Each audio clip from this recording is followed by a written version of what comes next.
Hello students, our today's topic is lens maker's formula. Students, in the previous video we have discussed refraction through a spherical surface. ठीक है कि अगर rare to denser medium light refract कर रही है तो हमने एक फॉर्मूला डिराइव किया था. क्या था वो formula? n2/v minus n1/u is equals to n2 minus n1 divided by r. ये फॉर्मूला कब अप्लाई हो रहा था?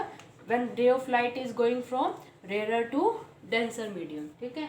और इमेज कैसी बन रही थी हमारे इस केस में? हमने क्या बोला था? इमेज कैसी बन रही है?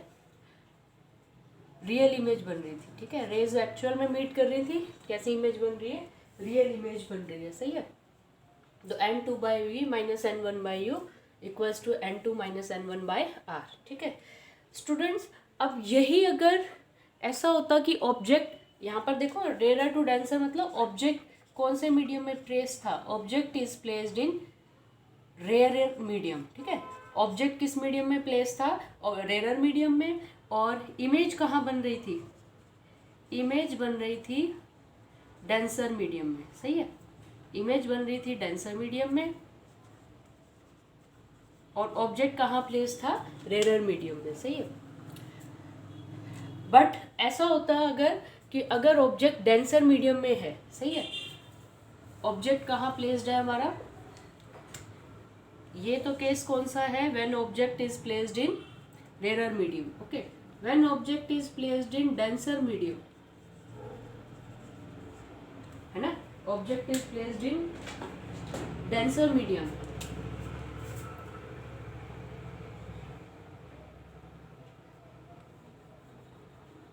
Object is placed in denser medium. ठीक है. और इमेज बन रही है हमारी रेयर मीडियम में. सही है. इमेज बन रही है रेयर मीडियम में और ऑब्जेक्ट प्लेस्ड है सपोज डेंसर मीडियम में.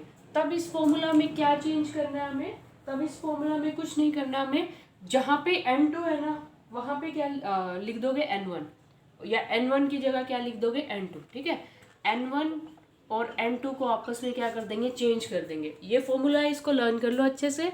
n2/v minus n1/u equals to n2 minus n1/r. सही है. बट ये फॉर्मूला हम कब यूज़ कर सकते हैं? When object is in rare medium. Image कहाँ बन रही है? Denser medium. ठीक है. अब इमेज चाहे रियल हो या वर्चुअल हो, दोनों में ये एप्लीकेबल है. सही है. इमेज वर्चुअल बने, रियल बने, इन्वर्टेड बने, सब में ये एप्लीकेबल है. ठीक है. चेंज कब आता है? चेंज यानी अगर रियल इमेज की बात करें तब भी ये फॉर्मूला लगेगा. वर्चुअल इमेज की बात हो तब भी यही फॉर्मूला अप्लाई होगा. इन्वर्टेड हो तब भी यही फॉर्मूला अप्लाई होगा. कब तक चेंज नहीं आएगा? जब तक ऑब्जेक्ट रेयर मीडियम में और इमेज कहाँ है? डेंसर मीडियम में. ठीक है. तो यहाँ पे n1 किसका रिफ्रैक्टिव इंडेक्स है? रेयर मीडियम का. n1 किसका रिफ्रैक्टिव इंडेक्स है? रेयर का. और n2 किसका रिफ्रैक्टिव इंडेक्स है? डेंसर मीडियम का. ठीक है. n2 किसका रिफ्रैक्टिव इंडेक्स है? डेंसर मीडियम का. अब देखो अगर ऐसा हो जाए कि ऑब्जेक्ट कौन से मीडियम में है? डेंसर में. और इमेज कहाँ बन रही है? रेयर मीडियम में. तब इस फॉर्मूले में क्या चेंज करेंगे कि n2 को n2 अगर दिखे तो n1 लिख दो, n1 दिखे तो n2 लिख दो. तो ये फॉर्मूला क्या बनेगा?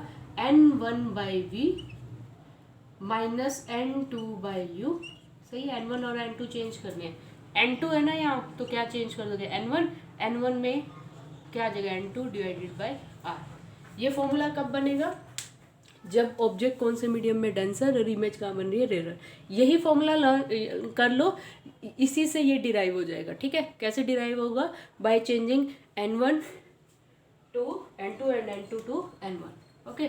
सो ये दो फॉर्मूलाज आज के टॉपिक में हमारे यूज होंगे. हम रिफ्रैक्शन थ्रू लेंस कर रहे हैं या लेंस मेकर्स फॉर्मूला कर रहे हैं. ठीक है. कि लेंसेज को डिज़ाइन करने के लिए फॉर्मूला यूज होता है, वो हम डिराइव करेंगे. बट इन दोनों सिचुएशन की हेल्प लेंगे. ठीक है. तो लेट्स स्टार्ट टुडेज टॉपिक.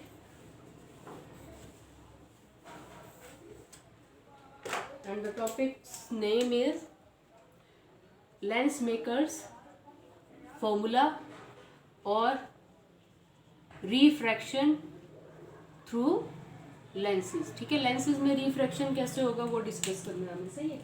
चलो तो सपोज हमारे पास ये कोई लेंस है, कॉन्वेक्स लेंस ले लो, यही फॉर्मूला कॉनकेव पे भी एप्लीकेबल है, ठीक है। जो लेंस मेकर्स फॉर्मूला हम कॉन्वेक्स के लिए अप्लाई कर रहे हैं वही किसके लिए एप्लीकेबल है, कॉनकेव के लिए भी एप्लीकेबल है। तो सपोज यहाँ पर प्लेस्ड है ऑब्जेक्ट ओ, ठीक है, ओ ऑब्जेक्ट प्लेस्ड है। अब ओ ऑब्जेक्ट से एक रे ऑफ लाइट जा रही है स्ट्रेट, कैसे जा रही है, स्ट्रेट, ठीक है। ये ऑप्टिकल सेंटर से जो पास करेगी वो कैसे जाती है, straight, without suffering any change in its direction, सही है। अब एक रे ऑफ लाइट जा रही है लाइक दिस, ठीक है, एक रे ऑफ लाइट जा रही है इस तरह से, और रिफ्रैक्ट करने के बाद, पाथ चेंज करने के बाद यहाँ पहुँच गए, सही है। मतलब रिफ्रैक्शन होगा ना, रिफ्रैक्शन हम कहाँ से शो कर देते हैं, वैसे तो इस लेंस में एंटर करते ही रिफ्रैक्शन स्टार्ट हो जाएगा, यानी पाथ चेंज स्टार्ट हो जाएगा, बट हम इसको सेंट्रल लाइन से शो कर देते हैं। तो ये हमारे पास ऑब्जेक्ट है, ठीक है, यहाँ पे दो रिफ्रैक्टेड रेज मीट कर रही है ना, one is straight coming from this and one is like this, ठीक है। तो ये दो रेज जहाँ मीट कर रही है दैट इज दी रिफ्रैक्शन। उसके बाद देखो इसी रिफ्रैक्शन को हम दो पार्ट्स में डिवाइड कर सकते हैं, कैसे कि ये देखो ये लेंस का फर्स्ट हाफ और ये लेंस का सेकंड हाफ,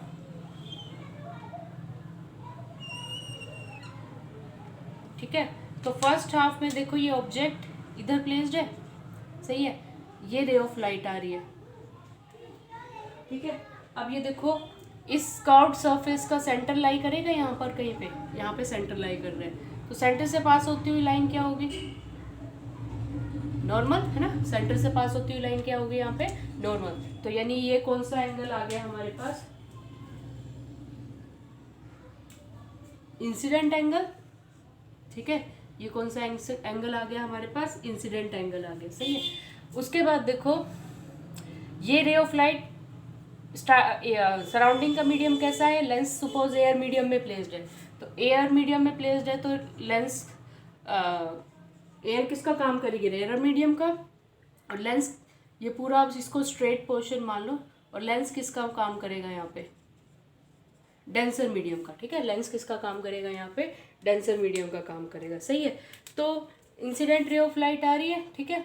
अभी हमने जो लास्ट टॉपिक किया था उसमें यही था कि रे ऑफ लाइट आ रही है, light will bend, first surface से अगर रिफ्रैक्ट हो रही है लाइट तो it will bend towards the normal, सही है, it will bend towards the normal, ठीक है। मतलब अगर ये सेकंड वाला फेस नहीं होता तो ये यहाँ पे कहीं पे इमेज बनाता आई डैश, सही है, ठीक है।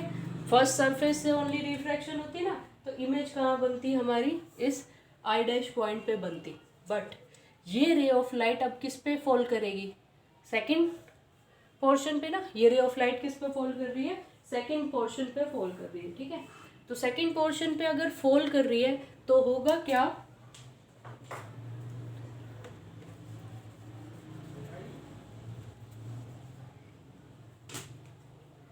कि हमारे पास ये कंप्लीट लेंस था,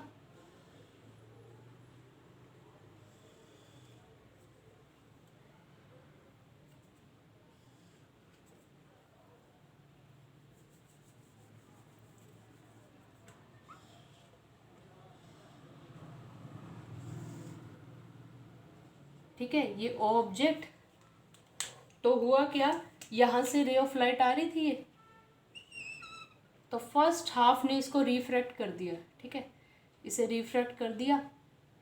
तो अगर सिर्फ फर्स्ट हाफ होता तो इसको रिफ्रैक्ट करवा के यहाँ आई डैश पे इमेज बन जाती, सही है।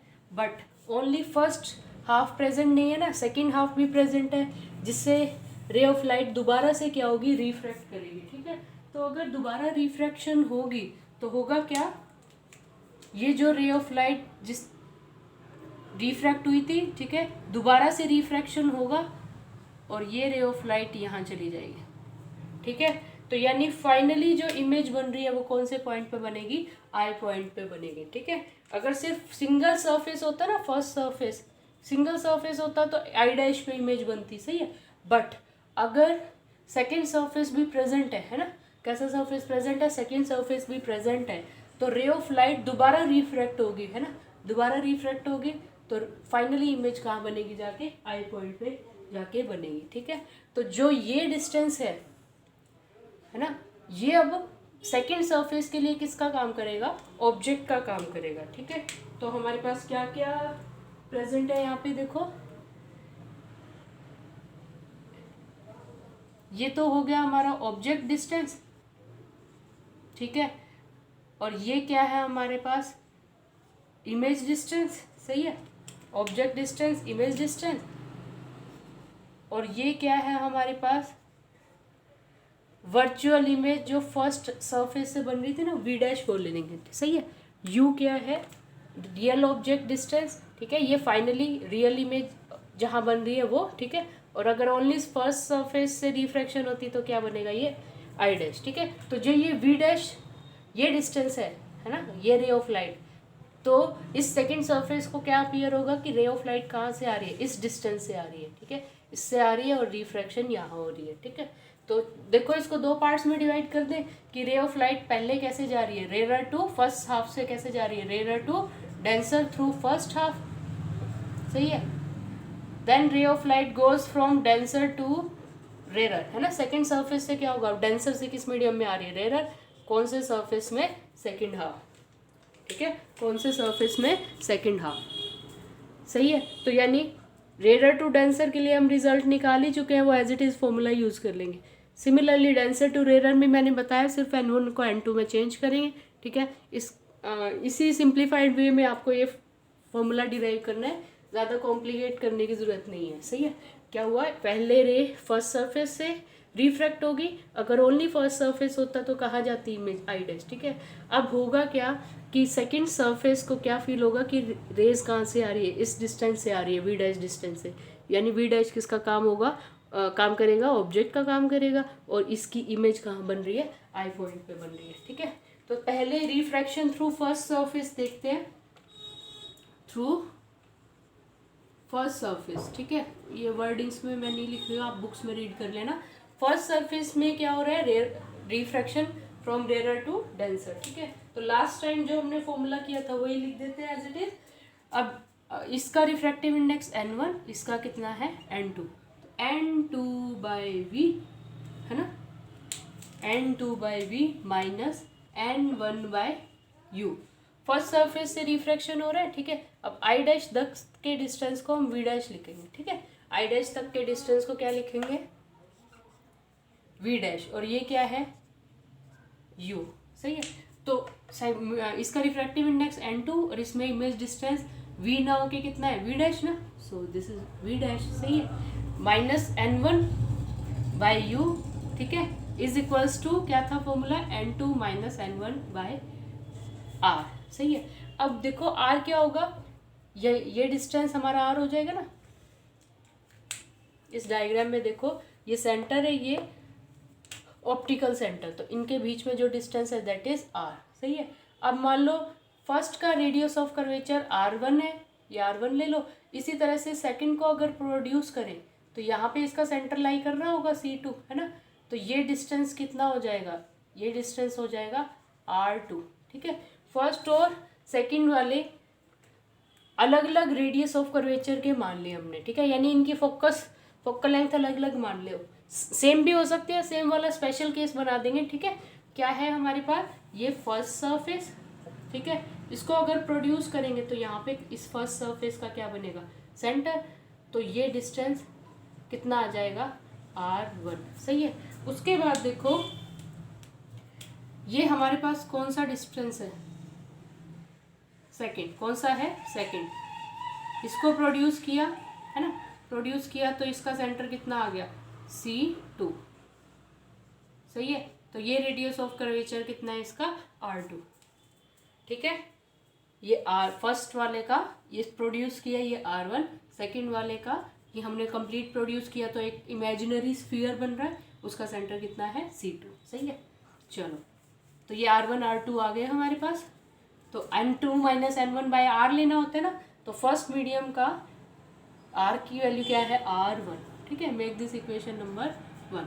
चलो now refraction through second surface, तो सेकंड सरफेस वाला केस क्या बनेगा, डेंसर टू रेयर मीडियम। तो क्या बताया था आपको, जहाँ पे N2 है वहाँ पे N1 कर देंगे, जहाँ N1 है वहाँ पे क्या हो जाएगा, N2 हो जाएगा, ठीक है। तो हमारे पास क्या बनेगा फॉर्मूला, देखो इधर n2 की जगह क्या आएगा n1, है ना, डिवाइडेड बाय v लेना होता है। तो देखो सेकेंड सरफेस के लिए इमेज कहाँ बन रही है फाइनली, v पॉइंट पे, माइनस n1 की जगह क्या आएगा n2, और क्या लेना है ऑब्जेक्ट डिस्टेंस, सेकेंड सरफेस के लिए ऑब्जेक्ट डिस्टेंस का काम कौन करेगा, v डैश, ठीक है, इज इक्वल्स टू n2 की जगह क्या रिप्लेस होगा n1, n1 की जगह क्या रिप्लेस होगा n2, और डिवाइडेड बाय r। अब r किसका लेंगे, जिससे रिफ्रैक्शन हो रही है, तो रिफ्रैक्शन किससे ले रहे हैं अब, सेकंड से, r2, सही है।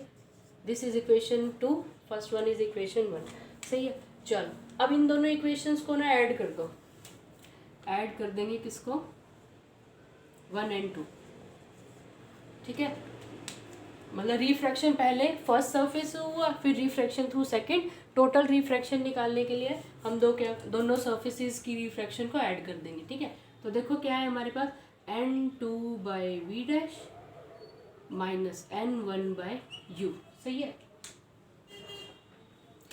प्लस में क्या आएगा, n1 by we minus n2 by v dash, है ना, equals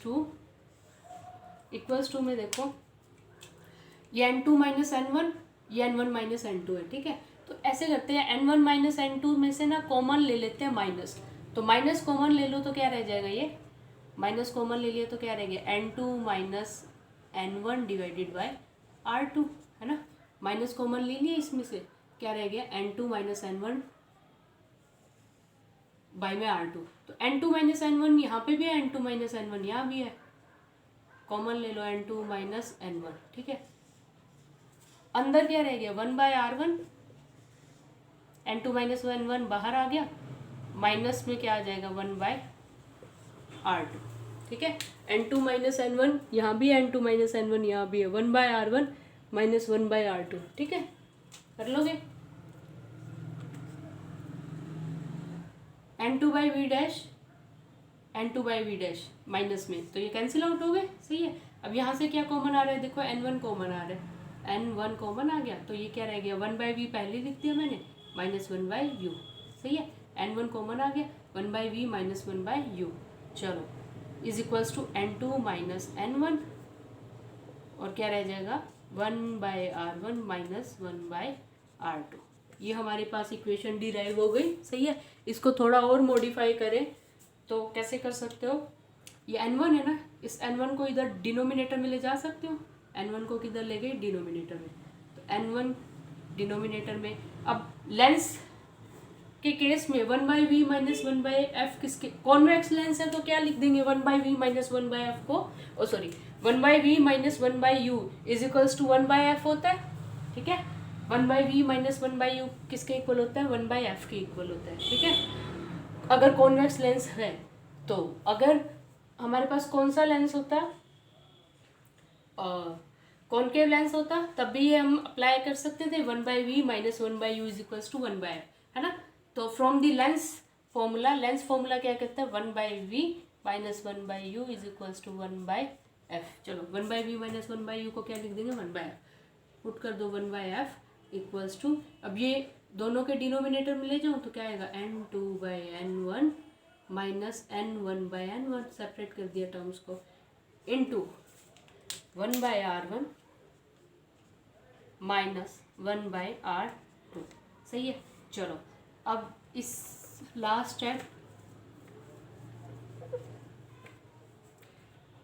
1 by f equals to n2 by n1 क्या है, देखो refractive index of second with respect to 1, तो इसको आप ऐसे भी लिख सकते हो n21 और n1 by n1 cancel out हो गया -1 into 1 by r1 minus 1 by r2। तो ये जो फॉर्मूला डिराइव हुआ है this is the lens makers formula, ठीक है, ये क्या है लेंस मेकर्स फॉर्मूला। अब ये कॉनकेव पे भी एप्लीकेबल है, ठीक है, कॉनकेव पे भी एप्लीकेबल है, कॉन्वेक्स पे भी एप्लीकेबल है, रियल इन्वर्टेड इमेज पे भी एप्लीकेबल है एंड वर्चुअल इरेक्ट पे भी एप्लीकेबल है, ठीक है, सब पे एप्लीकेबल है ये हमारा लेंस मेकर्स फॉर्मूला, ठीक है।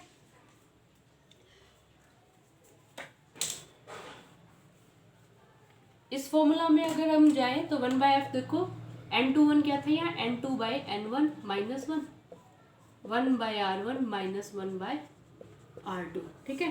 तो लेंस मेकर्स फॉर्मूला कैसे है कि जो रिफ्रैक्टिव इंडेक्स सराउंडिंग का है, सराउंडिंग का रिफ्रैक्टिव इंडेक्स कितना था, N1 है ना, और R1 R2 की वैल्यू के बेसिस पे डिसाइड होगा।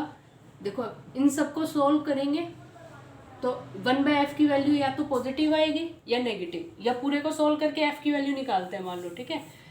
तो f की वैल्यू या तो पॉजिटिव आएगी या नेगेटिव आएगी, ठीक है। अगर f की वैल्यू सोल्व करने पे पॉजिटिव आए तो यानी ये किसकी तरह बिहेव कर रहा है, कॉन्वेक्स, जो भी अरेंजमेंट आपने किया है वो किसकी तरह बिहेव कर रहा है, कॉन्वेक्स की तरह। और अगर सोल्व करने के बाद f की वैल्यू क्या आ जाए, नेगेटिव आ जाए, तो इसका मतलब ये अरेंजमेंट किसकी तरह बिहेव करेगा, कॉनकेव की तरह, ठीक है। क्योंकि देखो ये N2/N1 है ना, तो N2 ग्रेटर देन N1 भी हो सकता है और N2 लेस देन N1 भी हो सकता है, पॉसिबल है। N2 अगर ग्रेटर देन N1 है, N2 ग्रेटर देन यानी डिनोमिनेटर बड़ा है न्यूमरेटर छोटा है, तो N2/N1 का रेशियो क्या हो जाएगा, ग्रेटर देन 1, तो ये टर्म क्या आ जाएगी, N2/N1 माइनस 1, ये टर्म क्या आ जाएगी, पॉजिटिव आ जाएगी, सही है। ये टर्म क्या आ जाएगी हमारे पास, पॉजिटिव आ जाएगी, ठीक है। इसी तरह से R1 और R2 पे बेसिस पे भी डिसाइड होगा, ठीक है।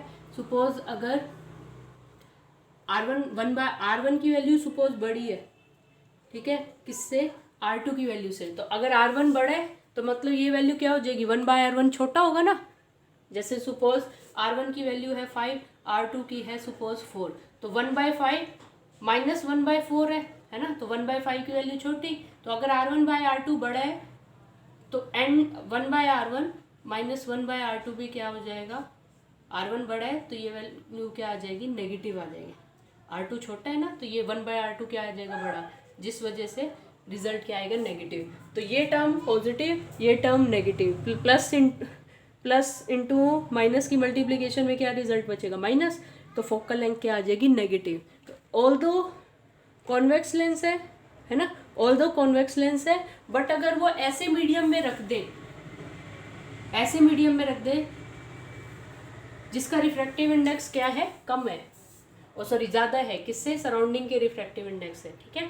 सराउंडिंग के रिफ्रैक्टिव इंडेक्स से रिफ्रैक्टिव इंडेक्स ज़्यादा है, और अगर R1 की वैल्यू R2 से बड़ी है, R1 की वैल्यू बड़ी है, R2 की वैल्यू छोटी है, ठीक है, तो 1/R1 माइनस 1/R2 क्या आएगा, नेगेटिव। क्यों, क्योंकि देखो अगर R1 सपोज हमारा 5 है और R2 है सपोज 4, तो 1/5 माइनस 1/4 करना पड़ेगा ना, तो 1/5 कितना होता है, 0.2, और 1/4 कितना होता है, 0.5, ये तो 0.20 हो जाएगा। 1/4 कितना होता है, 4 to 8, तो माइनस में रिजल्ट आएगा ना, ये माइनस में आ गया, ठीक है।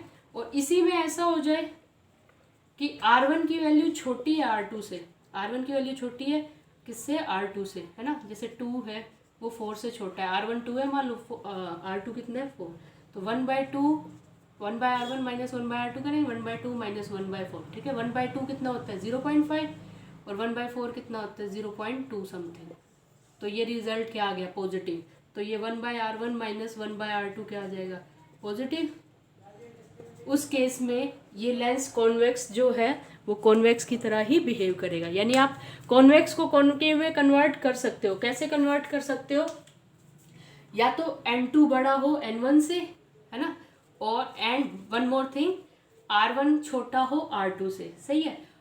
हमें पता है convex lens, sorry concave lens की फोकल लेंथ क्या होती है, नेगेटिव। तो नेगेटिव रिजल्ट कब देगा ये, जब N2 N1 से बड़ा हो एंड R1 क्या हो, R2 से छोटा हो, ठीक है। और यही कॉन्वेक्स लेंस, और क्या तरीका है कि N1 की वैल्यू सपोज